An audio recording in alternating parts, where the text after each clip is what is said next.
वहाँ लोगों को देखा और हम तालिब इल्म की हैसियत से उनको बुलाने वालों में थे, तो वो कहने लगे कि मुझे आज तक ये नहीं मालूम था कि यहाँ साइंस की भी फैकल्टी है और इंजीनियरिंग की भी होती। तो हमारी अलीगढ़ की जिम्मेदारी क्या है, इस सर सैयद की फिक्र के साथ साथ सर सैयद की अमली जो जहद थी, जो जज्बा था, जो कुर्बानी का जज्बा था और अपनी ज़ात को बंजामेट करके कौम के लिए काम करने का, ये आज के अलीगढ़ में होना चाहिए। और अगर ये नहीं है तो हम फिर एंटी सर सैयद और मौलाना आज़ाद ने सादगी और आमद की जिंदगी गुजारी और कोई मादी फायदा नहीं उठाया। ये आज के कांग्रेसी लीडरों में होना चाहिए। अगर ये नहीं है तो इसके माने वो मौलाना आज़ाद को दिल से तस्लीम है। पढ़ी तो नहीं है, लेकिन उसको जो कुछ सुना उसके लिहाज से आज वक्त की ज़रूरत है इस तरह की जो है तहकीकात करके ठीक है इस्लामिया को और आम आवाम को बताया जाए आज के हालात में क्या रोल है या हमें क्या कदम उठाना चाहिए। मैं इसके लिए मुबारकबाद देता हूँ कि उन्होंने हमें नौजवान नस्ल को इस बात की रोशनी दिखाई कि ऐसी किताब जो है वो हमारे लिए एक डॉक्यूमेंट है। तो ठीक लिखी गई, कहीं कहीं गलतियाँ हो गई हैं, वो अगर दुरुस्त हो जाए तो सब सही है।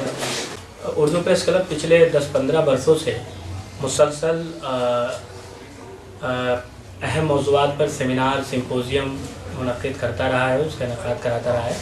तो ये कोशिश भी उसी का एक हिस्सा था और हमेशा मेरी नज़र रहती है, ख़ास तौर पे इदारे की नज़र रहती है कि कोई भी किताब किसी पब्लिकेशन ने शाया की हो और वो बहुत माने रखती हो तो उस पर ज़रूर बात होनी चाहिए।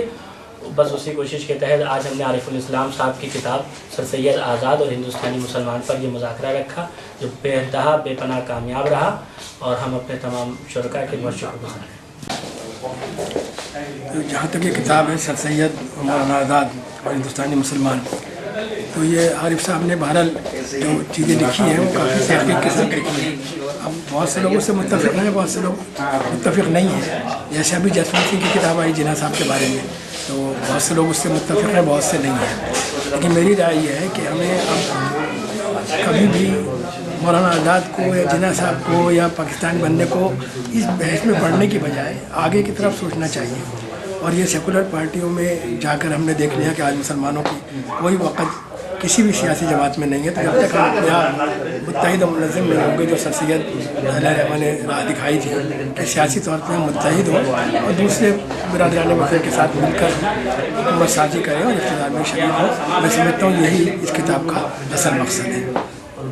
इस्लाम साहब ने एक नई कोशिश की है कि उन्होंने सर सैयद अहमद खान और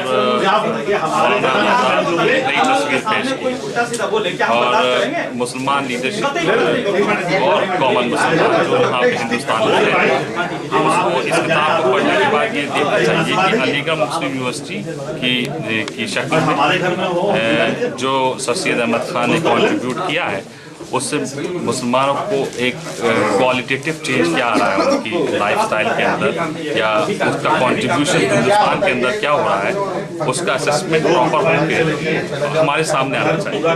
जो कि आरिफ इस्लाम साहब ने एक कोशिश की, उसके अलावा दूसरी कोशिश ये की गई है कि जो मौलाना आज़ाद थे जिनको नई कौम नई नस्ल बोलती जा रही है, दोनों political leadership main stream political leadership या दूसरे तरीके से मुसलमानों की नई नस्ल, हमें उनके भी कॉन्ट्रीब्यूशंस को याद रखना चाहिए और कोशिश ये करनी चाहिए कि हिंदुस्तान की जो नई नस्ल आए खासतौर से मुसलमानों से वो ऐसी हो जो हिंदुस्तान को मजबूत और फॉरवर्ड लुकिंग हो, जो सोच में क्रिएटिव और ये कोशिश करें कि हम बदलते हुए इकोनॉमिक सिचुएशन के अंदर कैसे कॉन्ट्रीब्यूशन। दोनों आधारों में क्या फ़र्क आपने?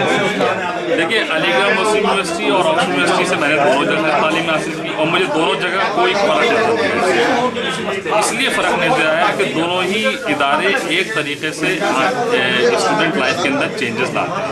वो ये कि दोनों आपको इंडिपेंडेंट थिंकिंग देते हैं। इंडिपेंडेंट थिंकिंग का मतलब ये नहीं है कि आप लोगों को क्रिटिसाइज करें, बल्कि इंडिपेंडेंट थिंकिंग का मतलब ये है कि आप एक क्रिएटिव आइडियाज़ डेवलप करें जिसकी बेसिस पे हम पॉजिटिव कंट्रीब्यूशन सोसाइटी के अंदर कर सकते। ये एक मेजर चेंज है।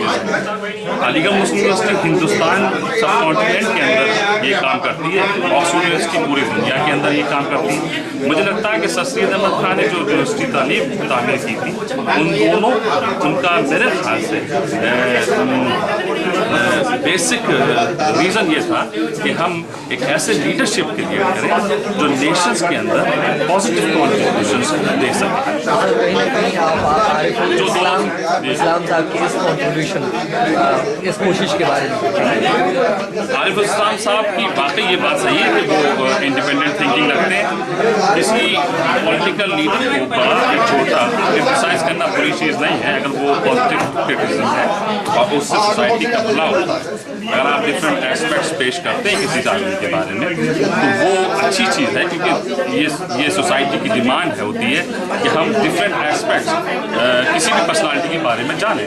जो उन्होंने कोशिश की है, हम उससे एग्री करते हैं या नहीं करते हैं वो अलग मैटर है, लेकिन हमारी सोसाइटी को ये ज़रूरत है कि किसी ग्रेट लीडर्स की हम डिफरेंट फेसेट्स को या डिफरेंट एस्पेक्ट्स को जानें, जो सोसाइटी की डिमांड है। तो जो उन्होंने कोशिश की है, हम उससे एग्री करते हैं, वो हमारा इंडिविजुअल डिसीजन है, लेकिन हम ये हमारे लिए ये बहुत अच्छा कॉन्ट्रीब्यूशन है, खासतौर से इंडिया की सोसाइटी, इंडियन सोसाइटी के लिए, कि हम एक लीडर्स के बारे में या पॉलिटिकल थॉट्स के बारे में डिफरेंट या डाइवर्सिटी ऑफ थॉट्स कह सकते हैं ओपिनियंस है। किताब का असल मकसद क्या है और इस किताब से आप क्या कहना चाहते हैं? देखिए, मैं कहना चाहता हूँ कि सर सैयद की राह सही थी, सियासी राह थी और मजहबी राह थी। मौलाना आज़ाद का रास्ता सर सैयद से मुतज़ाद था, लिहाजा हिंदुस्तानी मुसलमानों को आज भी सर सैयद की सियासी राह अपनानी चाहिए। और वो राह ये थी कि मुसलमान अपनी जमातें बनाएं और अपने एफर्ट्स करें, कानूनी एफर्ट्स करें, और अपनी जमात बनाए बगैर वो एफर्ट नहीं कर सकते, कामयाब नहीं हो सकते। सर सैयद ने 3 पॉलिटिकल पार्टीज़ बनाई, ये कोई नहीं जानता, बताते भी नहीं, और आखिरी पॉलिटिकल पार्टी का ही नाम ऑल इंडिया मुस्लिम लीग रखा। सर, मुस्लिमों की इमेज किस तरह से बेहतर हो सकती है? इमेज तो जब बेहतर होगी मुसलमान बेहतर होंगे। मुसलमान बेहतर जब होंगे जब वो इंटेलेक्चुअल उलूम की तरफ राग़िब होंगे और अपने अखलाक सुधारेंगे। ये किताब जो है जो हिजरा हुई किताब को मैंने क्योंकि वादा कर दिया आरिफ इस्लाम साहब से कि मैं इसे छापूँगा और भले ही मेरे पास कम ना हो।